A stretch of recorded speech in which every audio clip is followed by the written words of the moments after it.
Yue membangunkan Li Xintong, dan sangat jelas terlihat ketika Li Xintong membuka matanya, pandangan matanya tepat terarah pada wajah Yue.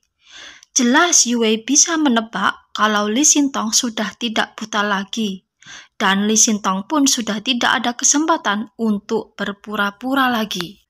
Li Xintong terus memberondong Yue dengan pertanyaan-pertanyaan yang pada intinya mempertanyakan sikap jahatnya selama ini.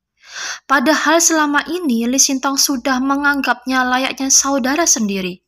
Jawaban Yue cukup mencengangkan. Akar permasalahannya ternyata adalah profesi ayahnya sendiri sebagai sopir keluarga Li. Ayahnya dan juga dirinya tentu harus senantiasa patuh dan melayani keluarga Li. Hal inilah yang tidak disukai Yue. Dia merasa selalu di bawah Li Xintong. Sungguh Li Xintong tidak menyangka Yue selama ini iri pada dirinya. Yang tak kalah mencengangkan Li Xintong adalah Yue senantiasa menyalahkan ayahnya atas ketidakberuntungan yang menimpanya sekarang ini.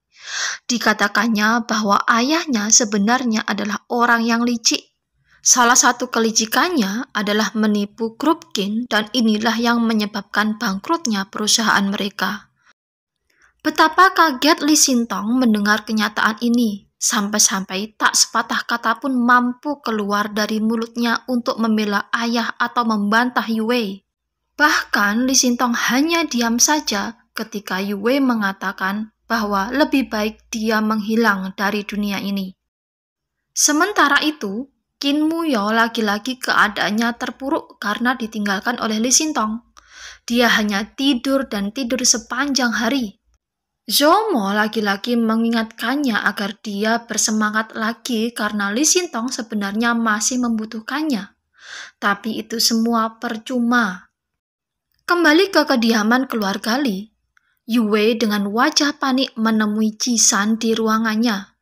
Dia memberitahunya bahwa Li Xintong benar-benar sudah bisa melihat dan dia tahu perihal perselingkuhan mereka. Tapi aneh, Jisan tidak terlalu memusingkan hal ini. Dia malah mengaku bahwa sekarang ini dia benar-benar bangkrut. Dia berhasil ditipu lagi dan lagi oleh Qin Muyo hingga tak ada lagi yang tersisa. Satu-satunya cara adalah meminta dukungan Li Xintong, dan dia akan melimpahkan semua kesalahannya pada Yue. Mendengar hal ini, jelas Yue tidak terima, tapi Jisan tidak peduli. Dia meninggalkan Yue begitu saja di ruang kerjanya dan melangkah pergi. Jisan menemui Li Xintong di kamarnya. Dia memohon pada Li Xintong agar mau memaafkan segala kesalahannya. Semua itu dia lakukan karena bujuk rayu Yue, itu katanya. Dia juga menuduh Yue sebagai dalang kematian Tuan Li.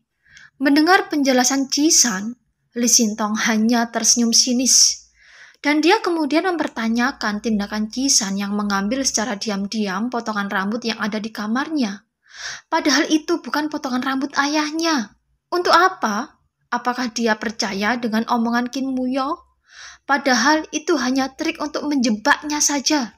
Mendengar pengakuan Li Xintong bahwa lagi-lagi dia dijebak oleh Qin Muyo, watak asli Jisan seketika itu juga langsung keluar. Dia marah. Dia berlaku sangat kasar pada Li Xintong, tapi untung saja Qin Muyo muncul di waktu yang tepat. Dia tarik badan Jisan dan kemudian memukulnya dengan sangat keras. Sontak Jisan terkejut dengan kemunculannya yang tiba-tiba. Dia pun segera pergi meninggalkan Qin Muyo dan Li Xintong dengan wajah bengap. Qin Muyo mengambil semua CCTV yang terpasang di kamar Li Xintong. Dia memarahinya karena lagi-lagi dia menjadikan dirinya sendiri sebagai umpan untuk memancing Jisan agar mengaku bahwa dialah yang membunuh ayahnya. Sambil menangis, Li Xintong sendiri balik bertanya pada Qin Muyo kenapa dia masih memperdulikan anak dari musuhnya. Qin Muyo terkejut. Ternyata Li Xintong sudah mengetahui konflik yang terjadi antara keluarga Li dan keluarga Qin. Li Xintong meminta agar Qin Muyo meninggalkannya. Tapi Qin Muyo menolak. Dia sangat mencintai Li Xintong hingga dia tidak sanggup hidup tanpa dirinya.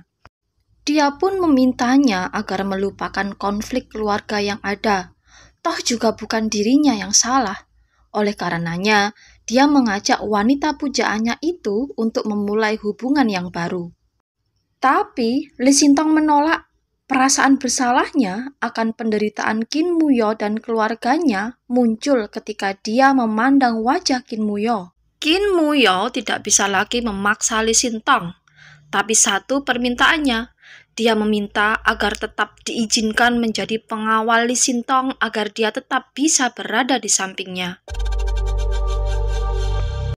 Untuk beberapa hari lamanya, Lee Sintong bersikap acuh terhadap Kim Muyo.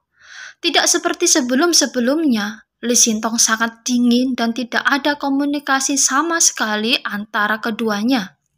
Hingga tiba pada suatu pagi, Lee Sintong mencari-cari keberadaan Kim Muyo tapi tidak juga ditemukannya. Dia pun lega karena akhirnya triknya berhasil juga.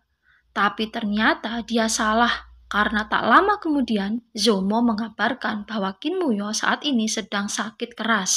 Lee Sintong bergegas menuju kediaman Kim Muyo. Begitu membuka pintu rumahnya, dia langsung mendapat semprotan Zomo karena lagi-lagi menjadi penyebab sakitnya Kim Muyo. Lee Sintong menghampiri Kim Muyo yang sedang terbaring lemas di kasurnya. Menyadari ada seseorang yang mendekat, Kim Muyo terperanjat bangun dan alangkah kagetnya dia ternyata Lee Sintong sudah ada di sampingnya. Mereka pun untuk beberapa saat mencurahkan isi hati mereka, mencurahkan betapa sebenarnya mereka membutuhkan satu sama lainnya. Dan akhirnya, dua pasang manusia yang sedang dimabuk asmara ini pun berciuman dan bercinta di atas ranjang Kim Muyo. Pada pagi harinya, Lee Sintong mendapat panggilan dari Ji-san yang ingin menemuinya di suatu tempat. Ji-san berusaha untuk mempengaruhinya agar dia membenci Kim Muyo, tapi percuma karena Lee Sintong sudah sangat percaya pada Kim Muyo. Dan sebaliknya, dia sangat berambisi untuk menjebloskan Ji-san ke penjara.